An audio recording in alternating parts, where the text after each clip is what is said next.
Satish Dilip Pawar. Yes ma'am. Right. Satish, तुमचं educational background सांगा. Ma'am, माझं 2013 साली मेकॅनिकल इंजिनिअरिंग या शाखेतून डिप्लोमा झाला. 2016 साली पुणे युनिव्हर्सिटीमधून मी मेकॅनिकल इंजिनिअरिंग या शाखेतून पदवीचं शिक्षण घेतलं. ओके. पुणे युनिव्हर्सिटी म्हणजे Savitribai Phule? Yes ma'am, Savitribai Phule Pune university. Okay. ब्रीदवाक्य काय आहे सांगू शकाल? सॉरी मॅम, नीट आठवत नाही मॅम. नाही पाहिलं? नाही पाहिलं मॅम. ओके. कोणत्या कॉलेजमधून तुम्ही इंजिनिअरिंग कंप्लीट केलं सतीश? झील एज्युकेशन सोसायटी, नरेगाव, पुणे. कोणती? झील एज्युकेशन सोसायटी. झील. ही कोणती एज्युकेशन सोसायटी आहे? कोणत्या शिक्षण संस्थेची आहे? ते काटकर सर म्हणून आहेत, म्हणजे ओके. वसंत काटकर सर म्हणून आहेत. त्यांचे ते इंडस्ट्रियलिस्ट आहेत. ओके. आणि त्यांच्या शिक्षण संस्थाही आहेत, म्हणजे LKG पासून ते प्रोफेशनल एज्युकेशनपर्यंत शिक्षण घेतलं जातं. त्यांच्याकडे आहे. येस. ओके. तुमची इंजिनिअरिंग बॅकग्राऊंड तुमच्या या जॉबमध्ये कशी उपयोगी ठरेल?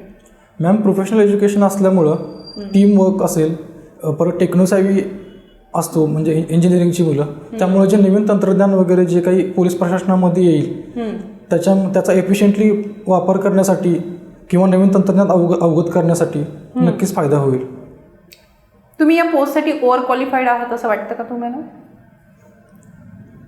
ॲक्च्युली मॅम, ओव्हर क्वालिफाय असं म्हणता येणार नाही, पण एरिया ऑफ इंटरेस्ट थोडी आवड इकडं असल्यामुळे मला इंटरेस्ट आहे या जॉबमध्ये.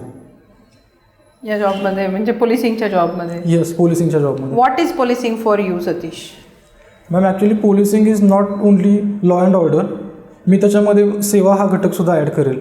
बरं, कशा पद्धतीने? जसं की मॅम, कोरोना सदृश परिस्थितीमध्ये पोलिसांना रुग्णांना हॉस्पिटलपर्यंत नेण्यापासून ते मृतदेहांचं डिस्पोजल करण्यापर्यंतच्या परत पुरामध्ये असलेली कामं असतील, म्हणजे पुरामध्ये रेस्क्यू ऑपरेशन असेल, परत अन्न पुरवठा असेल, ही कामंही पोलिसांना करावी लागतात.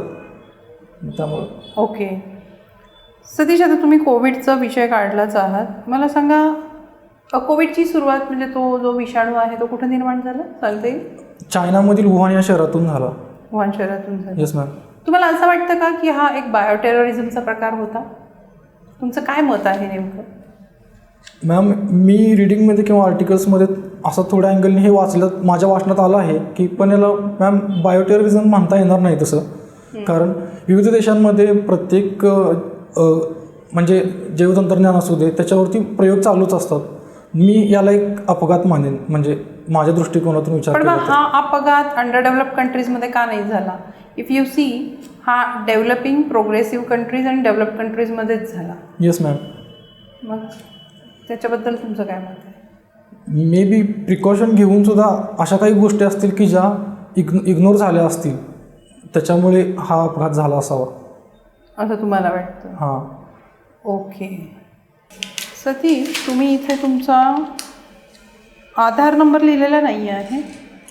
मॅम, सुरुवातीला मी अपडेट करायचं राहून गेलं होतं आणि त्यानंतर मला अपडेट करायला मॅम संधी नाही मिळाली फॉर्मात असल्यामुळे. आधार नंबर ही काय संकल्पना आहे, कोणी मांडली, काही सांगता येईल तुम्हाला? आधार ही संकल्पना काँग्रेस गव्हर्नमेंटच्या काळामध्ये 2009 साली मांडली गेली होती. ती पूर्णतः मोदी गव्हर्नमेंटच्या काळामध्ये म्हणजे BJP गव्हर्नमेंट आल्यानंतर. ती संकल्पना मांडणाऱ्या व्यक्तीचं नाव माहिती आहे का तुम्हाला? नाही मॅम, सॉरी, नाही माहिती. नंदन नीलकेणी नाव ऐकलं का? Yes ma'am. ते डिजिटल क्षेत्राशी रिलेटेड जी कमिटी बसली होती त्याच्यामध्ये पण त्यांचा सहभाग होता. ओके. 3 दिवसापूर्वी वायुसेनेचे जे प्रमुख आहेत ते एक महाराष्ट्रीयन व्यक्ती झाले, सांगता येईल नाव? मॅम, वाचलं होतं पण मी विसरलो. बरं, ठीक आहे. तुम्ही जो अभ्यास केलात आत्ता मुख्य परीक्षेचा, येस मॅम, त्याच्यामध्ये सगळ्यात आवडलेला विषय कोणता होता? मॅम, मी CRPCचं IPCचं वाचन चांगल्या प्रकारे केलं होतं. पण सध्या मॅम मी प्रिपरेशन करत आहे त्याचं. मध्ये खूप गॅप पडल्यामुळे तितकेसे आर्टिकल्स मला असे पाठ नाही आहेत. आर्टिकल पाठ असणं गरजेचं आहे असं तुम्हाला वाटतं? बघा, तुम्ही लॉ शिकलात. Yes ma'am. लॉ शिकताना तुम्हाला असं वाटलं का की सेक्शन्स पाठ असणं आवश्यक आहे का ते समजणं आवश्यक आहे? तुम्हाला मुळात काय समजणं आवश्यक आहे. मग हा फक्त एक्झामसाठीचा पार्ट झाला, वाटतं? पण मुळात मुख्य परीक्षेत इनडेप्थ नॉलेज असणं गरजेचं आहे. अच्छा, ओके ओके. IPC मध्ये टोटल कलमांची संख्या किती आहे हे सांगू शकाल? 511 आहे मॅम. ओके, 511वा कलम काय आहे सांगा. Sorry ma'am. Okay, it's a try, म्हणजे प्रयत्न. शक्ती कायदा महाराष्ट्र शासनानं पास केला की करायचं आहे? शक्ती कायदा मॅम नाही माहिती. शक्ती कायदाच माहीत नाही तुम्हाला? शक्ती कायदा माहीत आहे, पण पास केलंय की नाही हे नाही माहिती. बरं, शक्ती कायदा काय आहे सांगू शकाल? महिलांच्या सक्षमीकरणासाठी बनवलं आहे, म्हणजे महिला अत्याचाराशी रिलेटेड कायदा आहे. ओके, एक मोठी डेव्हलपमेंट आहे, तुम्हाला माहिती असणं अपेक्षित आहे. मी त्याच्यावरती नक्की रीडिंग करेन मॅम. ओके, तुम्ही जत तालुक्यातले ना? Yes ma'am. ओके, दुष्काळी भाग आहे जत. Yes ma'am. हां, दुष्काळी भागाच्या काही विशिष्ट समस्या असतात का? असतात मॅम. जसे की मॅम पूर्णतः शेती ही पावसावरती अवलंबून असते. मग त्याच्यामुळे समजा जर मान्सूनचं आगमन जर लेट झालं तर पूर्णतः म्हणजे खाण्याची म्हणजे जे रेशन फिडिंग आहे ते पूर्णपणे विस्कळीत होते. म्हणजे धान्य वगैरे धान्य उत्पादनाचं जे काय म्हणतात की ज्या वेळेस व्हायला हवं आहे. हे वर्णन झालं, मी समस्या विचारते. म्हणजे तुम्हाला सोशो इकॉनॉमिक समस्या काही दुष्काळी जेवढे भाग आहेत त्यात काही अशा प्रकारच्या जाणवतात का? ग्राउंड वॉटर लेवल प्रॉब्लेम आहे, पाण्याचा प्रॉब्लेम आहे. त्याच्यानंतर आर्थिक परिस्थिती, इन्कमच शुअर नसल्यामुळं, शेतीतून पूर्णतः इन्कम असल्यामुळं तेही शुअर नसल्यामुळं आर्थिक स्थिती खालावलेली असते शेतकऱ्यांची. कर्जा डेबिटमध्ये असतात ते. त्याचा गुन्हेगारीवरती काही परिणाम होतो का? अशा सामाजिक परिस्थितीचा आणि गुन्हेगारीचा काही कोरिलेशन आढळतं? कोरिलेशन तसं आहे मॅम. नाहीला आता जसे की कोरोनासारख्या परिस्थितीमध्ये एवढी वाईट अवस्था झाली होती की काही चोरीसारखी प्रकरणं आढळून आली खेडेगावासारख्या ठिकाणी. म्हणजे घरफोडी वगैरे झाल्या. मुळात उदरनिर्वाहच विस्कळीत झाल्यामुळे मॅम या गोष्टी सगळ्या घडतात असं तुम्हाला वाटतं? हां, असं कोरिलेशन असावं असं मला वाटतं. ओके, मला सांगा, क्राईम प्रिव्हेन्शन म्हणजे पोलिसांचे जे काही कर्तव्य आहे त्याच्यामध्ये जसं डिटेक्शन आहे तसं प्रिव्हेन्शन पण आहे. Yes ma'am. बरोबर आहे. तुम्हाला असं वाटतं का की पोलीस अधिकारी म्हणून आपण क्राईम प्रिव्हेंट करू शकतो? आणि जर करता येईल तर तो कशा पद्धतीने करतो? मॅम, ग्रामीण लेवलचं उदाहरण देऊन सांगू. जसं की सोशल मीडियाचा चांगल्या प्रकारे वापर करता येऊ शकतो. जसं की समजा असं वाटत असेल की बाबा अशी काही कॅज्युअलिटी घडणारच आहे आधी, तर अलर्ट सिस्टीम आपण करू शकतो मॅम. एखाद्या फिमेलला सेफ वाटत नसेल, जसं की फिमेलसाठी ऑलरेडी आहेत अशा अलर्ट सिस्टीम, त्या ठिकाणी लवकरात लवकर मदत पोहोचवता येईल जर ते थोडं आधी आपल्याला समजलं तर. ओके, बट तुम्हाला असं नाही का वाटत की इझी मनी किंवा अशा गोष्टींसाठी मोठ्या प्रमाणामध्ये क्राईम वाढतो आहे? अशा परिस्थितीमध्ये ते क्राईम प्रिव्हेन्शनसाठी काय करता येईल? मॅम, क्राईम प्रिव्हेन्शनसाठी दोन्ही बाजूनी प्रयत्न करायला हवेत. एक म्हणजे जर ते तरुण मुलं म्हणजे यंग जनरेशनचे जर असे अपराधी असतील तर त्यांचं समुपदेशन करता येईल. त्यांच्या रोजगाराच्या संधी आहेत का त्याचा विचार करून समजा त्यांना जर त्यांच्या क्वालिफिकेशननुसार जर डिसेंट रोजगार पुरवता आला तर तो प्रश्नच उद्भवणार नाही. म्हणजे परिवर्तन होऊ शकते. हां. अच्छा, म्हणजे तुम्ही होपफुल आहात त्या बाबतीत? Yes ma'am. Okay, cyber crime वाढतोय? Yes ma'am. त्याचं कारण काय असेल? अवेअरनेस मॅम जितका हवा आहे तितका नाही आहे. म्हणजे जसं की गुगल पेपासून फोनपेपर्यंतच्या गोष्टी आहेत त्या सर्व म्हणजे प्रत्येक एज झोनमधील लोक वापर करतात त्याचा, पण सिक्युरिटी किंवा पासवर्डबद्दलच्या सिक्युरिटीज असतील तितकासा अवेअरनेस नाही आहे त्याच्याबद्दल. त्यामुळे ह्या अवेअरनेस नसल्यामुळे याचा गैरफायदा घेतात लोक. ओके, पण आता सगळ्या गोष्टी मॅक्सिमम डिजिटलायझेशन व्हायला लागलेलं आहे. Yes ma'am. बरोबर आहे. आणि त्याच्याशी रिलेटेड क्राईम वाढतो आहे. अवेअरनेस ही एकमेव गोष्ट आहे असं वाटतं तुम्हाला? म्हणजे काय, म्हणजे सायबर क्राईम प्रिव्हेंट करण्यासाठी जसं मी मगाशी विचारलं नॉर्मल क्राईमसाठी, तसं सायबर क्राईमसाठी काय करता येईल? You are having engineering background, तुम्ही काय सांगाल? डिजिटल इन्फ्रास्ट्रक्चर मॅम अजून स्ट्रॉंग करणं गरजेचं आहे मॅम. कशा पद्धतीने, म्हणजे मला तुमचं म्हणणं नाही समजलं, मला नीट समजावून सांगा. Okay. Infrastructure in the sense की मॅम फक्त पोलिसांच्या ठिकाणीच म्हणजे अशा गोष्टींचा उलगडा होऊ शकतो, म्हणजे जर चौकशी करायचंच म्हटलं तर. पण नॉर्मल लेवलला बाबा की एखाद्याच्या अकाउंटमधून पैसे जातच आहेत तर त्याचं काहीही कारण शोधता येत नाही मॅम कोणत्याही परिस्थितीत. मग हे जर समज एखादा अलर्ट सिस्टीमसारखी सिस्टीम केली किंवा अलर्ट आले म्हणजे तर काही होऊ शकेल असं वाटतं तुम्हाला. ओके. याच्यावरती पर्याय आता काही दिवसांपूर्वी आपल्या देशाचे पंतप्रधान जे आहेत त्यांनी एक ई मनी नावाची संकल्पना मांडली, तुम्हाला माहिती आहे? वाचले मॅम, एक्झॅक्ट सांगता नाही येणार. म्हणजे ई मनी ह्या सायबर क्राईमवरचा पर्याय होऊ शकतो. Just think about it. Yes ma'am. महाराष्ट्रामध्ये तुम्ही आता पोलीस दलात तुम्हाला यायचं आहे तर किती कमिशनरेट आहेत सांगू शकाल? येस मॅम, 12 कमिशनरेट आहेत. 12 कमिशनरेट आहे. Yes ma'am. कमिशनरेट आणि दुसऱ्या युनिट यात फरक काय असतो? मॅम आयुक्तालयाचं एक अशी सेपरेट कॉन्क्लेव्ह असते. जरी जिल्ह्यामध्ये जर त्याच्या बाउंड्री ओव्हरलॅप होत असतील तरीसुद्धा SP जो एरिया कमिशनरेटमध्ये जातो तिथं कमिशनर पोलीस यांचीच हे चालते, ऑथॉरिटी असते. ओके. तुम्ही मुंबई पोलीस कायदा अभ्यासलेला आहे? Yes ma'am. मग पोलीस कमिशनर आणि पोलीस अधीक्षक यांच्या अधिकारात काही फरक आहे का? Yes ma'am. पोलीस अधीक्षक आहेत ते ग्रामीण क्षेत्रासाठी असतात. कमिशनर पोलीस आहेत ते मेट्रोपॉलिटन एरियासाठी आहेत. नाही पण ते काय तुम्ही मला हे सांगितलं, त्यांचं ज्युरिस्डिक्शन सांगितलं, Yes, ma'am. अधिकार विचारते. एक मूलभूत आणि मोठा फरक आहे, सांगू शकाल? मॅम मॅजिस्टेरियल पॉवर जास्त आहे कमिशनर ऑफ पोलीस यांना. सुप्रिंटेंडंट ऑफ पोलीस यांना तितकीशी मॅजिस्टेरियल पॉवर नाही. रादर नाहीच. रॅदर नाहीच मॅम. ओके. तिथे SP एरियामध्ये मॅजिस्ट्रियल पॉवर्स कोण एक्सरसाइज? डिस्ट्रिक्ट मॅजिस्ट्रेट साहेबांना असते. ओके. तुम्ही CRPC वाचलेला आहे? हो मॅम. हां. तर त्याच्यामध्ये बळाच्या वापरासंबंधाने काही कलमं आहेत, तुम्ही सांगू शकाल सतीश? बळाच्या वापरासंदर्भाने काय कलमं आहेत? मॅम रेंज माहिती आहे पण मला एक्झॅक्ट कलम आठवत नाही. अच्छा, काय आहे रे? मॅम 314 कशाचं? IPCचं, CRPCचं? मॅम सॉरी IPCचं 314 कलम नाही, IPC 314 कलम काही वेगळंच आहे. Sorry ma'am. मुळात बळाचा वापर ही प्रक्रिया असल्यामुळे ती CRPCमध्ये जाईल. हां मॅम. IPCमध्ये येणार नाही. ओके. मुंबई पोलीस कायदा तुम्ही अभ्यासला? Yes ma'am. त्याच्यामध्ये ग्राम सुरक्षा दलाची एक संकल्पना अभ्यासली आहे का? Yes ma'am. काय आहे ग्राम सुरक्षा दल? ग्राम सुरक्षा दलामध्ये मॅम हेड कॉन्स्टेबल दर्जाचा अधिकारी हा त्या गटाचा कार्यकारी अध्यक्ष असतो. हां, नाही हे तुम्ही डिस्क्रिप्शन सांगितलं. संकल्पना काय आहे? ग्राम सुरक्षा दल ही संकल्पना काय आहे?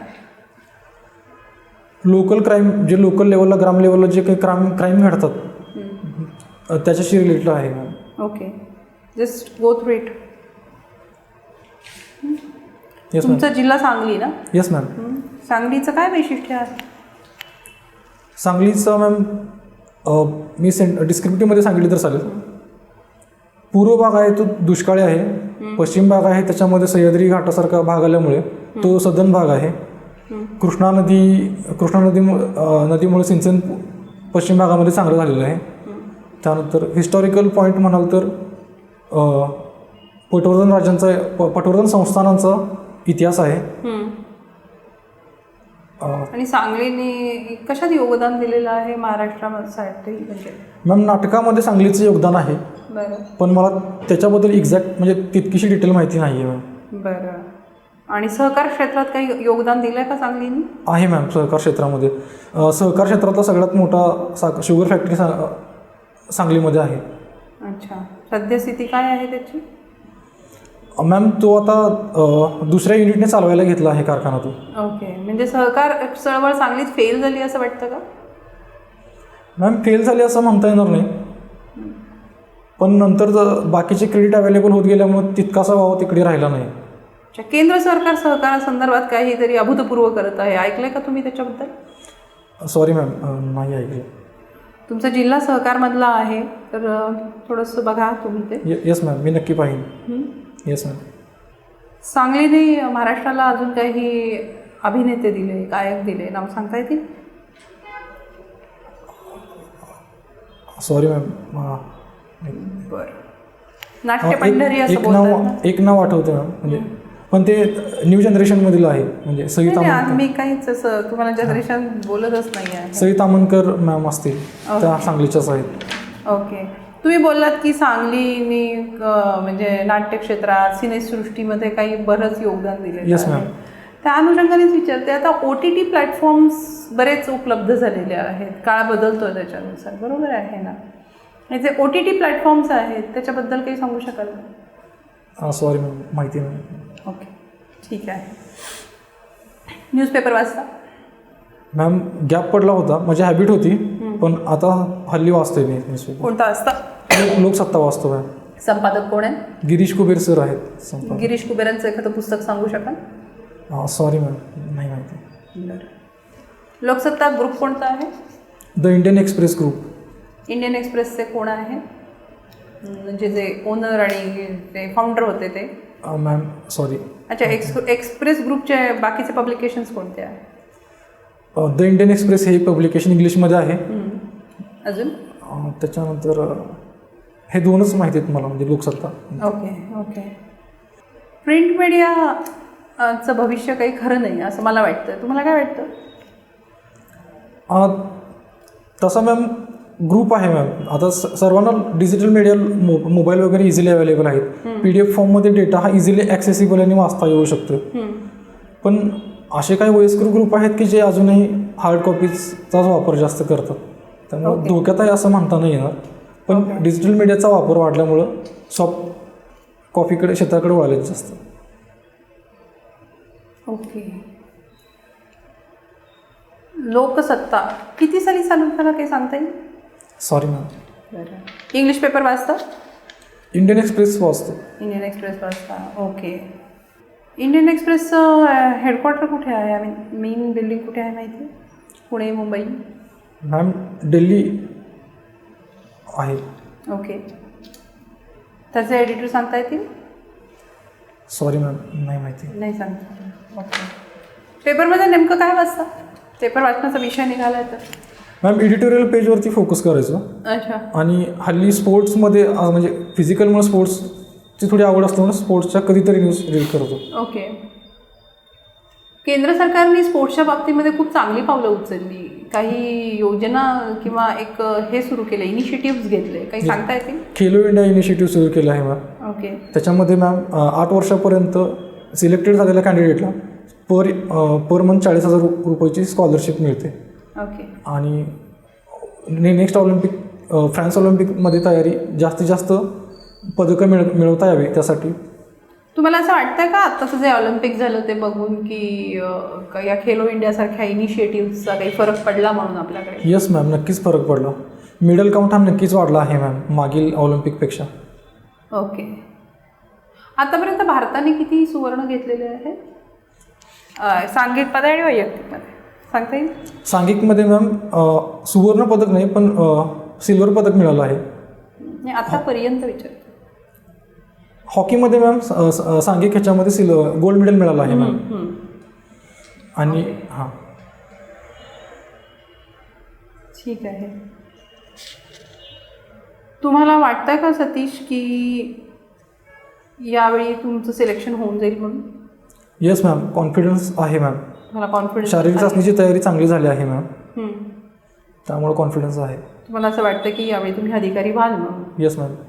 मला सांगा, एक PSI अधिकारी म्हणून तुम्ही प्रभाव पाडण्यात कितपत यशस्वी ठराल असं तुम्हाला वाटतं? जेव्हा मॅम माझे कर्तव्य मी पूर्णपणे पदाची जी काही कर्तव्य असतील ते जे पूर्णपणे पार पाडायचा प्रयत्न करेल त्यावेळेस नक्कीच यशस्वी झालं असं.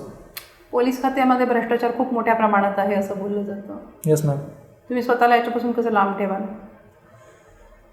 मॅम मुळात भ्रष्टाचार हा सोशल स्टिग्मा आहे मॅम, आणि तो बेअर करत मी हे काम करूच शकणार नाही. त्याच्यामुळे मॅम मी जे काही लिगल काम आहे, कायद्याने ज्या गोष्टी मी बांधील आहे त्या पद्धतीनेच मी करण्याचा प्रयत्न करेन मॅम. ओके, ठीक आहे सतीश, तुम्हाला शुभेच्छा. थँक्यू. Thank you ma'am.